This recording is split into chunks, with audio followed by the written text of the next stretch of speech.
Colossenses, capítulo 1, os 2 primeiros versículos. Paulo, apóstolo de Cristo Jesus, pela vontade de Deus, e o irmão Timóteo, aos santos e fiéis irmãos em Cristo que estão em Colossos, que a graça e a paz de Deus, nosso Pai, estejam com vocês.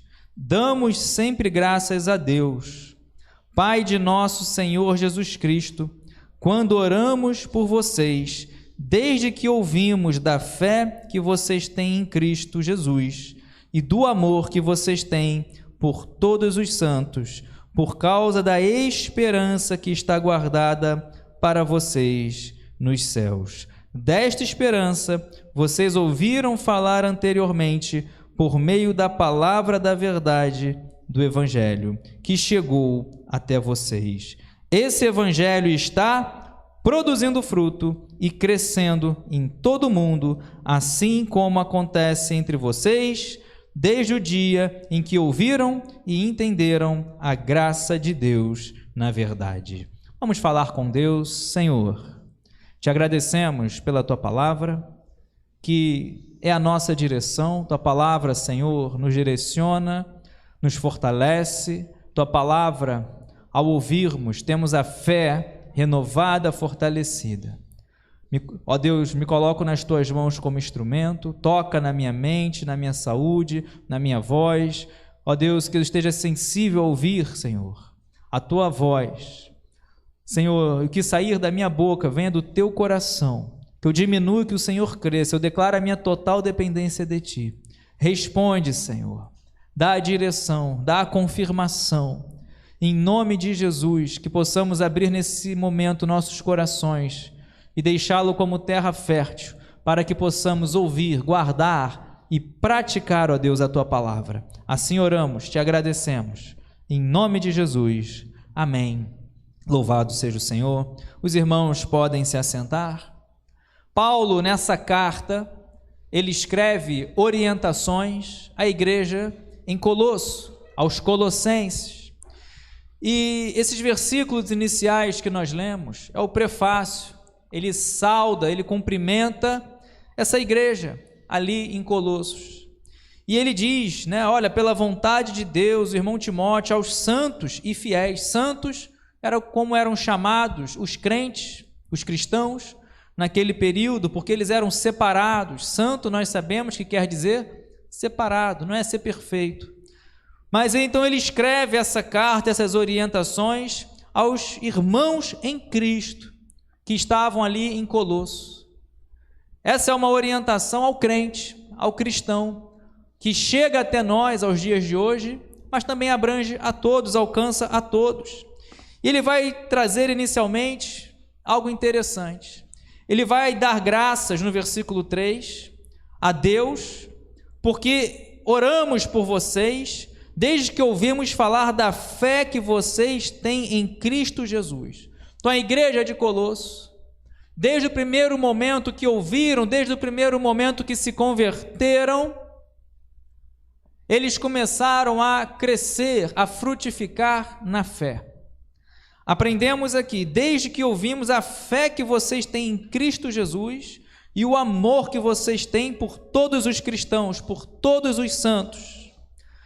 Primeiro ponto que nós aprendemos aqui, era uma igreja que foi reconhecida, que foi identificada por Paulo com uma característica fundamental, que é a fé. Nós não podemos perder a fé, mesmo em meio a um período de perseguição, de tempestade, período de dificuldades. Paulo, ele vai falar, olha, eu me alegro, eu agradeço a Deus, eu oro e dou graças a Deus, porque eu escuto a fé que vocês têm em Cristo Jesus. Não perca a sua fé, ainda que caia 1.000 ao teu lado, 10.000 à tua direita, ainda que muitos venham apostatar da fé, não perca a sua fé. Nossa fé tem que estar firmada em Deus, tem que estar firmada no Senhor. Quando vier o Filho do Homem, porventura achará fé na terra? Faça como Paulo, 2 Timóteo capítulo 4, versículo 7, ele vai dizer, combati o bom combate, encerrei a carreira. O que eu guardei? O que ele guarda? A fé. Guarde a fé, meu amado irmão. Então, o primeiro ponto que ele diz aqui, quando nós falamos sobre modo de vida, como você tem vivido hoje, como você tem vivido, como têm sido as suas escolhas, quais têm sido as nossas prioridades. E ele vai nos dar uma lição muito linda, né? Paulo vai dizer, olha, fico feliz, dou graças a Deus quando eu oro, porque fiquei sabendo, ouvi a fé que vocês têm em Cristo Jesus e o amor que vocês têm também pelos cristãos, pelos santos. A vida cristã preste bastante atenção, tem que ser balizada, uma das bases é o amor. O crente ele tem que pavimentar o seu caminho com amor. Não tem como falar que é um cristão e não amar. Jesus ensinou isso, a Bíblia nos ensina isso. Por exemplo, mestre, qual o grande mandamento? O que Jesus responde? Os dois, com base no amor. Amar a Deus sobre todas as coisas. Como? Amar a Deus de todo o seu coração, todo o seu entendimento, toda a sua força, né? Amar a Deus com toda a sua alma. Amar a Deus sobre todas as coisas e o próximo como a si mesmo. Amar o próximo, que é um mandamento semelhante ao primeiro. E hoje isso tem, né, pouco se visto, pouco se vivido. Já parou para refletir o que é amar a Deus sobre todas as coisas? Amar a Deus sobre mais do que você mesmo.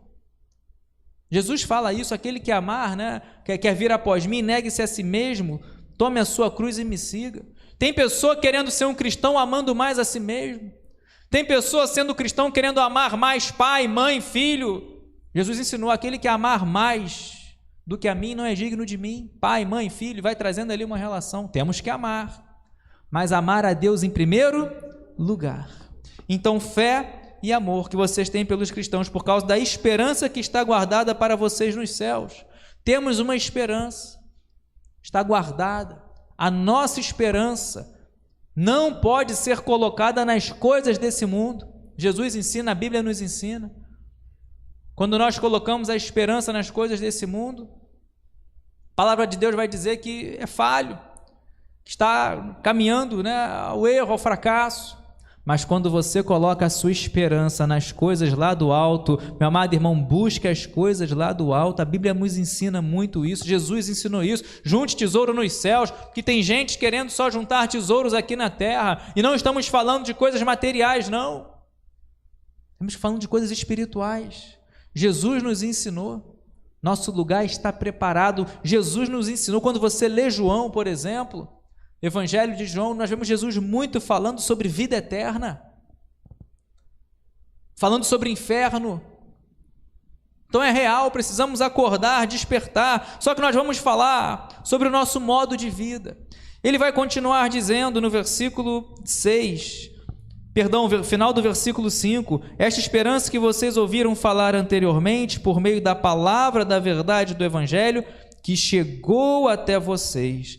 Esse evangelho está produzindo fruto e crescendo em todo o mundo, assim como acontece entre vocês, desde o dia em que ouviram e entenderam a graça de Deus na verdade. Chega o momento que nós ouvimos.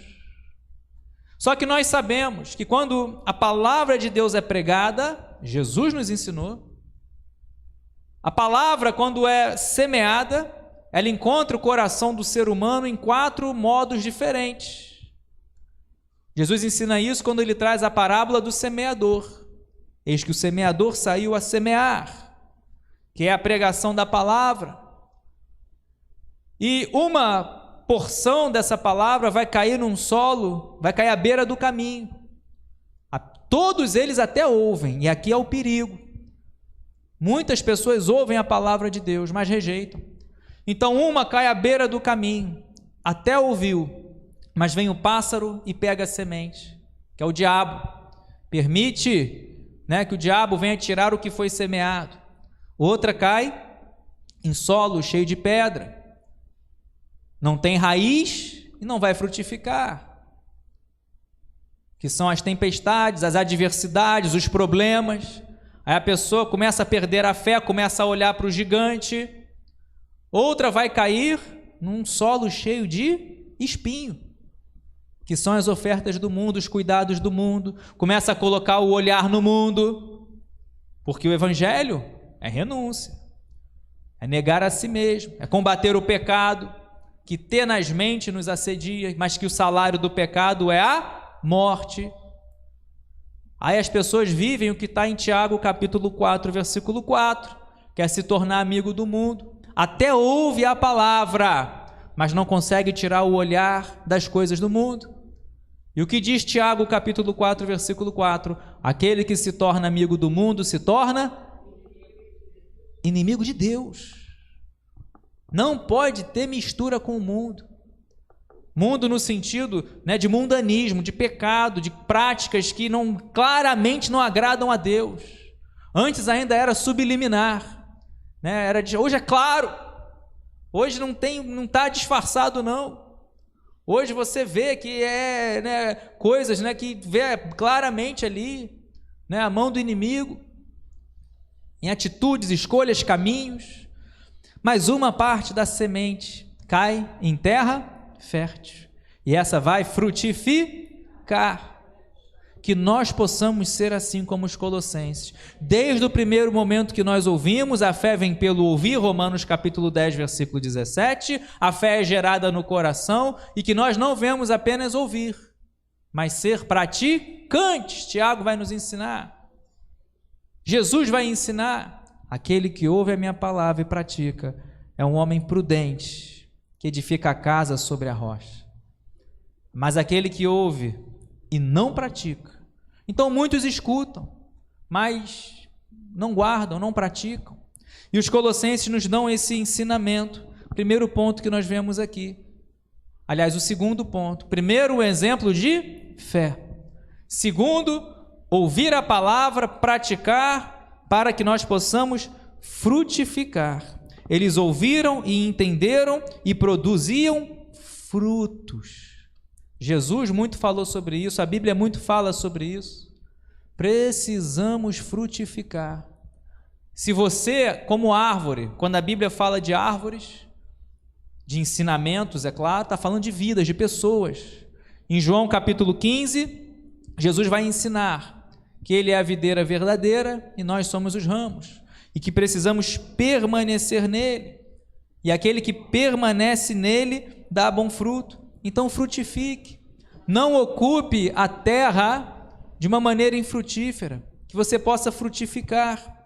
E continuando a leitura, versículo 9: por esta razão, também nós, desde o dia em que soubemos disso, não deixamos de orar por vocês e de pedir que transbordem do pleno conhecimento da vontade de Deus em toda a sabedoria e entendimento espiritual. O terceiro ponto que eu compartilho aqui, e aqui eu peço que você preste muita atenção, porque desde o dia que soubemos disso, da fé, do exemplo de fé, do exemplo de frutificar, o que ele pede? O que Paulo ora? Não deixe de orar por vocês e pedir a Deus que vocês venham transbordar do conhecimento da vontade de Deus. Nós não podemos ter uma vida cristã sem buscar conhecer a vontade de Deus sobre as nossas vidas. Porque quando você não busca a vontade de Deus na sua vida, é porque você está querendo que prevaleça a própria vontade. Porque muitas vezes há um conflito, há uma divergência. Muitas vezes a nossa vontade é ir por aqui, aí você busca que é a vontade de Deus na sua vida, e Deus quer que você vá para lá. É necessário obedecer, é necessário renunciar, é necessário compreender, porque muitas vezes a gente não entende. Eu quero ir por lá, na minha visão o milagre vem por aqui, a porta vai se abrir por aqui, mas Deus está te levando para lá, é porque é ali que vai ter a tua bênção, porque a vontade de Deus na nossa vida, ela é boa, perfeita e agradável. Eu faço aqui essa pergunta: qual foi a última vez que você orou: Senhor, qual é a tua vontade na minha vida? Só que cuidado, isso é muito sério, isso traz uma profundidade muito grande, porque quando a pessoa, é bom, né, coloca esse objetivo de querer conhecer a vontade de Deus para a vida dela, é a melhor escolha. Só que muitos até conhecem a vontade de Deus, e aqui é que mora o perigo. Mas muitos não querem obedecer. Até buscam, Senhor, o que eu tenho que fazer? Tem que mergulhar lá no rio, né, 7 vezes, Senhor, porque esse rio, aí começa a murmurar, né, como foi, por exemplo, Naamã, não há outros rios melhores? Mergulha 7 vezes, e você verá o milagre de Deus na sua vida. Obedeça, né, a vontade de Deus na nossa vida é o melhor, é boa, perfeita e agradável. Então ele vai dizer, olha, eu oro para que vocês transbordem do pleno conhecimento da vontade de Deus, e não apenas aí em toda sabedoria e entendimento espiritual, porque se você sabe qual é a vontade de Deus na sua vida, as promessas, o chamado, não sei, Deus ele tem com cada um algo a tratar, algo a fazer, como instrumento nas mãos do Senhor. Pode se levantar o que for, você não vai desviar nem para a esquerda nem para a direita. Você sabe qual é a vontade de Deus na sua vida e você vai seguir firme nesse propósito. Vem a adversidade, tu continua seguindo firme. Vem a tempestade, você continua seguindo, avançando. Eu sei qual é a vontade de Deus na minha vida. Eu sei, eu conheço o Deus que eu sirvo. Vem o gigante afrontando, vem a cova dos leões, vem muitas vezes a fraqueza, a falta de força, o desânimo. Mas é nessa hora que você vai lembrar e Deus vai te colocar de pé, porque você sabe qual é a vontade de Deus na sua vida. Agora tem cristão vivendo simplesmente sem um norte, sem uma direção. Busque a vontade de Deus e que esse conhecimento transborde, porque diz o versículo 10, e aqui é o cerne dessa mensagem, é o centro dessa mensagem, conhecendo a vontade de Deus na sua vida, versículo 10, dessa maneira poderão viver de modo digno do Senhor, para o seu inteiro agrado, frutificando em toda boa obra e crescendo no conhecimento de Deus. Quarto ponto, quando você busca conhecer a vontade de Deus na sua vida, se você toma hoje, essa noite, essa decisão, Senhor, eu quero conhecer a tua vontade na minha vida, mas Deus revela, Deus vai revelar, cuidado, aceite a vontade dele, que muitas vezes, como eu disse aqui, confronta não é exatamente a nossa. A vontade de Deus, por exemplo, para Jonas era ir a Nínive, mas ele foge para Tarsis. Vontade de Deus, por exemplo, vemos em tantos chamados, Moisés vai até Faraó, mas e começa, né, a colocar desculpa, mas eu não sei, não vão crer, eu não sei falar, e por aí vai. Se você quer conhecer a vontade de Deus na sua vida, quando Deus mostrar, Deus revelar, que você possa se alegrar. E o principal, quando nós assim conhecemos, dessa maneira, você vive de modo digno do Senhor para agradar a Deus. Como tem sido o nosso modo de vida? Olha o que Paulo ensina aos Colossenses. Será que temos vivido de uma maneira que tem agradado a Deus? Será que temos vivido de uma maneira digna do Senhor, que Deus olhe para nós e fala, olha, eis aí meu filho, minha filha? Será que ao sermos pesados na balança, temos sido vaso de honra ou vaso de desonra? Será que temos vivido de uma maneira digna, que Deus venha se agradar? E isso é muito sério. Ele vai dizer, é possível, para que nós possamos viver de modo digno para o agrado do Senhor. Busque agradar a Deus. Agradamos a Deus de diversas maneiras. Nas ofertas, né? Deus se agradou de Abel e das suas ofertas. Agradamos a Deus através da fé. Sem fé é impossível agradar a Deus. Hebreus capítulo 11, versículo 6. Agradamos a Deus através do nosso temor, das nossas escolhas, das nossas atitudes, do nosso testemunho. Que nosso modo de vida esteja atento às suas escolhas, às suas prioridades. Não podemos ter prioridades invertidas, alteradas. E eu fico feliz porque você veio à casa de Deus, porque você busca em primeiro lugar o reino de Deus, a sua justiça, e as demais coisas serão acrescentadas. Que nós possamos entender que o servo de Deus, o cristão, o crente, como você quiser chamar, o discípulo de Jesus, não vive de qualquer maneira, vive com temor, buscando querer entender, compreender a vontade de Deus na sua vida, porque assim você começa a quebrar o seu eu. Quando foi a última vez que pedimos, Senhor, qual a tua vontade na minha vida? Que a gente começa a quebrar, olha, a nossa própria vontade, e começamos a entender, Senhor, a minha vida, toda a minha vida eu quero te agradar as minhas escolhas, as minhas atitudes. Não quer dizer que somos perfeitos, erramos, falhamos, pecamos, todos nós. Porém, o cristão não ama o pecado, não tem o prazer no pecado, não vai atrás do pecado, não maquina o pecado, mas ao pecar conhece, se arrepende, né? Vem aquela dor, e o Senhor é fiel e justo para perdoar os nossos pecados, desde que nós viemos se arrepender e confessar os nossos pecados a Ele, como diz a Bíblia. E eu fico imaginando, viver de modo digno do Senhor, para agradar a Deus. Na Bíblia nós vemos Deus falando de tantas pessoas. Falou de Jó, homem íntegro, reto, que teme a Deus e se desvia do mal. Chama Abraão de amigo. Fala Davi, né, um homem segundo o meu coração.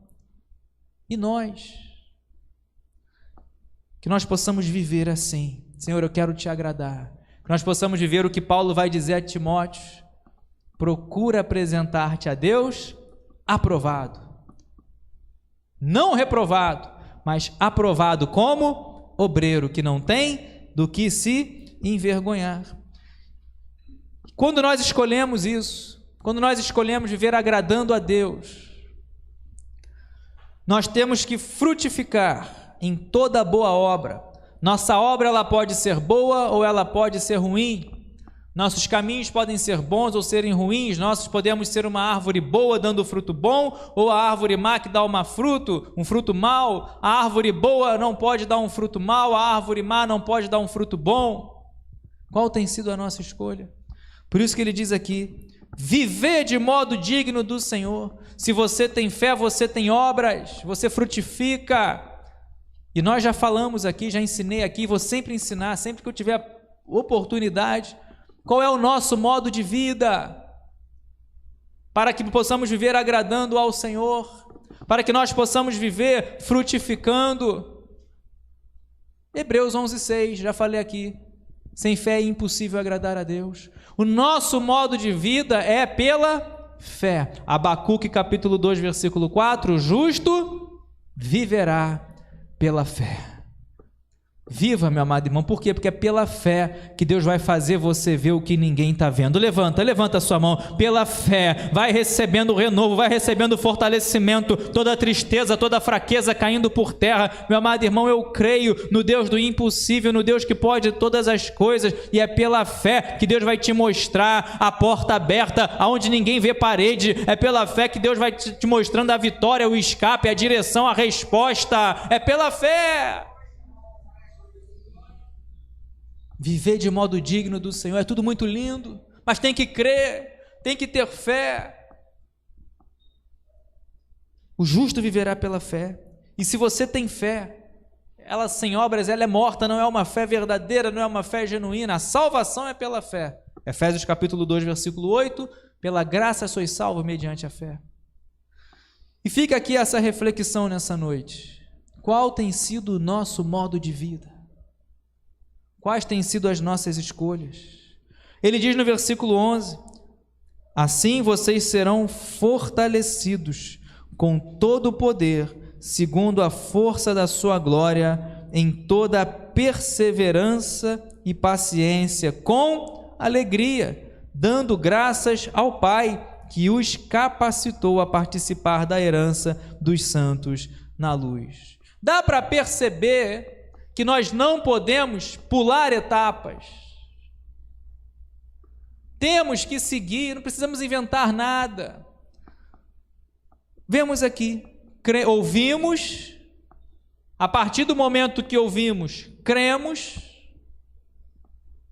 Esse é o caminho correto, tá? Ouvir, crer, perseverar, porque aí você crê, você vive de uma maneira que agrada a Deus, se você crê em Deus, passa a querer buscar qual é a vontade de Deus na sua vida. Senhor, qual é a tua vontade na minha vida? E assim você vai agradar a Deus, vai viver de modo digno do Senhor. Deus vai se agradar, porque Deus não vai olhar o exterior, Deus vai olhar o coração e vai dizer: está aí o coração de um jovem, de um homem, de uma mulher que eu me agrado. Está aí o coração de alguém que me busca, que me ama, que persevera, e você vai ser fortalecido com o poder de Deus, você vai ser segundo a força da sua glória, e você vai perseverar, e você vai ter paciência. Sede fortalecido no Senhor e na força do seu poder. Ele fala isso lá em Efésios capítulo 6, quando ele vai falar da armadura que Deus nos dá, para resistir no dia mal, para resistir às astutas ciladas do diabo. Precisamos fortalecer no Senhor, na força do seu poder. Aí ele vai falar da armadura que Deus nos dá: capacete da salvação, escudo da fé, couraça da justiça, e por aí vai. Mas tem que ter fé, tem que confiar em Deus. E ele diz no versículo 13: Ele nos libertou do poder das trevas e nos transportou para o reino do seu Filho amado, em quem temos a redenção, a remissão dos pecados. E ele diz também no versículo 21: E vocês que no passado eram estranhos e inimigos do entendimento pelas obras más que praticavam, agora, porém, ele os reconciliou no corpo da sua carne mediante a sua morte, para apresentá-los diante dele inculpáveis e irrepreensíveis, se é que vocês permanecem na fé, alicerçados e firmes, não deixando afastar da esperança do evangelho que vocês ouviram e que foi pregado a toda criatura debaixo do céu, da qual eu, Paulo, me tornei ministro. Então que nós possamos guardar essa palavra. Ele nos libertou do poder das trevas e nos transportou para o reino do seu Filho. No passado, diz o versículo 21, éramos estranhos, éramos inimigos. Agora, porém, fomos reconciliados, fomos remidos, fomos resgatados, fomos colocados a salvos, e agora inculpáveis e irrepreensíveis. Mas é preciso permanecer na fé. Permanecer na fé. E ele vai nos ensinar aqui exatamente isso, para que possamos permanecer na fé e trazer essa memória, a memória, essa reflexão de como tem sido o nosso modo de vida. No capítulo 3, o versículo 1, ele vai nos ensinar mais uma dica de como temos que viver. Versículo 1 do capítulo 3: Portanto, se vocês foram ressuscitados juntamente com Cristo, busquem as coisas lá do alto, onde Cristo vive, assentado à direita de Deus. Pensem nas coisas lá do alto e não as que são aqui da terra, porque vocês morreram e a vida de vocês está oculta juntamente com Cristo em Deus. Quando Cristo, que é a vida de vocês, se manifestar, então vocês também serão manifestados com Ele em glória. Então, o nosso modo de vida: primeiro, ouvir, ter o coração aberto para ouvir e receber a palavra de Deus. Segundo, crer, a fé vem pelo ouvir. Terceiro, conhecer a vontade de Deus em nossas vidas, que é boa, perfeita e agradável. Meu desejo nessa noite é que nós possamos passar a viver assim, buscando a Deus, buscando o Senhor, buscando conhecer a vontade dEle em nossas vidas, e que venhamos buscar tantas coisas, mas buscar aquilo que vem do alto, aquilo que vem de Deus, aquilo que vem do Senhor. Busque as coisas lá do alto. E assim como ele diz no capítulo 1 que nós lemos, ouvimos e vamos permanecer, vamos perseverar, vai ter paciência, orar para que nós venhamos transbordar do pleno conhecimento da vontade de Deus em nossas vidas. E o principal, como ele disse aqui, a salvação. Como ele nos diz aqui, antes estávamos no caminho da morte, mas em Cristo Jesus, hoje você está no caminho da vida, no caminho que conduz à vida, e só há um caminho para sermos reconciliados. Esse caminho é Jesus Cristo. Coloque-se de pé nesse momento, feche seus olhos, coloque a mão no seu coração, pense em tudo que foi compartilhado. Quais têm sido as nossas escolhas?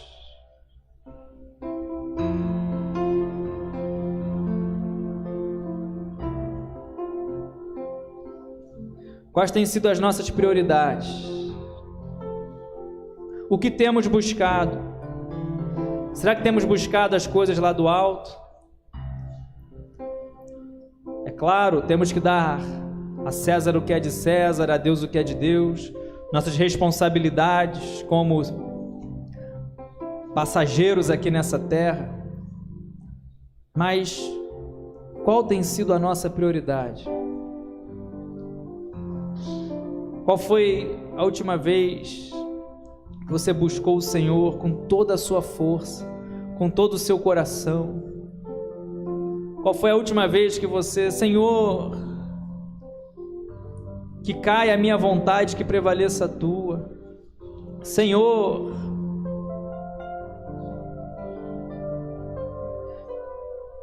quero fazer 2 orações nessa noite. É você e Deus. A primeira oração que eu vou fazer é um convite, não meu, mas do Senhor Jesus. Jesus disse: vinde a mim, todos que estáis cansados e sobrecarregados, e eu vos aliviarei. E você vai achar descanso para a sua alma. Você que quer ir até Jesus, está aqui nessa noite ou está em casa, só há um caminho que leva ao Senhor. Jesus disse: eu sou o caminho, a verdade e a vida, ninguém vem ao Pai senão por mim. Jesus disse que aquele que o confessar diante dos homens, Jesus vai confessar diante do Pai, mas aquele que o negar, Jesus vai negar diante do Pai. E aqui nesse momento, você está aqui ou em casa, deseja confessar Jesus como o único e suficiente Salvador e conhecer a vontade dele na sua vida. Confessar Jesus, abrir o seu coração, confessar Jesus como Salvador da sua vida. Levante bem alto uma de suas mãos. Ou voltar à casa do Pai. Você que deseja voltar à casa do Pai, à casa do Senhor, levante uma de suas mãos. E o segundo convite que eu quero fazer, não vou chamar a vir à frente, mas você que quer conhecer a vontade de Deus. Senhor, há quanto tempo eu tenho seguido as minhas vontades, meu próprio entendimento, minha própria confiança, e a partir de agora você quer conhecer a vontade de Deus, confiar nele por completo. Mas cuidado, é um alerta. Conhecer a vontade de Deus, depois é obedecer. É renunciar, negar a sua própria vontade. Mas é o melhor para a sua vida, porque a vontade dele é boa, perfeita e agradável. Não tenha uma vida cristã de qualquer maneira. Viva pela fé. Conheça a vontade de Deus na sua vida.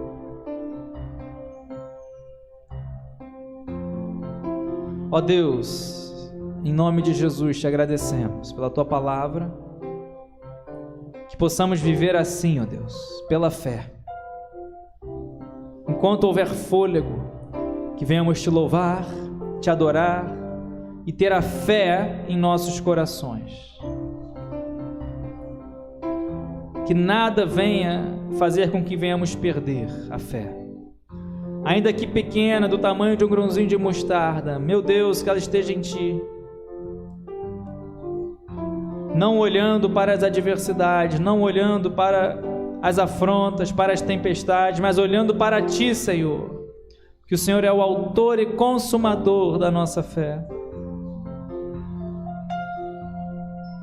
Em nome de Jesus, Senhor.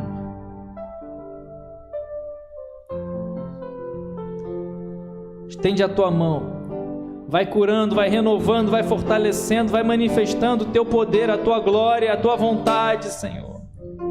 Se alguém aqui, ó Deus, que quer e tem colocado nessa noite no coração esse desejo de ouvir a tua voz e conhecer a tua vontade, responde, Pai, direciona, vai, ó Deus, revelando, vai mostrando, vai quebrantando, vai renovando, vai fortalecendo, vai enchendo até transbordar, vai curando. Meu Deus, queremos estar no centro da tua vontade, ainda que venhamos, ó Deus, passar momentos que, ao olhar humano, são diferentes, porque a tua vontade não é a vontade do mundo. A tua vontade, Senhor, é dar a paz diferente da que o mundo dá, é dar a alegria diferente da que o mundo dá, dar a vitória diferente da que o mundo dá. Assim oramos, Senhor, concede, ó Deus, a tua direção, o renovo, o fortalecimento, vai respondendo, vai confirmando, vai, ó Deus, trabalhando nos corações, e que assim possamos conhecer a tua vontade sobre as nossas vidas, para que não venhamos desistir, não venhamos desanimar, não venhamos ficar no meio do caminho, não venhamos, ó Deus, desviar, nem para a esquerda nem para a direita, muito menos retroceder, porque aquele que tira a mão do arado não é digno, não é apto para o teu reino. Tu és o Senhor, o Todo-Poderoso. Assim oramos, te agradecemos. Opera o milagre, coloco nas tuas mãos, Senhor, cada causa impossível, cada enfermidade, cada porta que se fechou, vai abrindo, vai curando, vai manifestando o seu poder, a sua glória. Assim oramos e te agradecemos, em nome de Jesus. Amém e amém. Aplauda bem forte o nome do Senhor. Aleluia, glórias a Deus.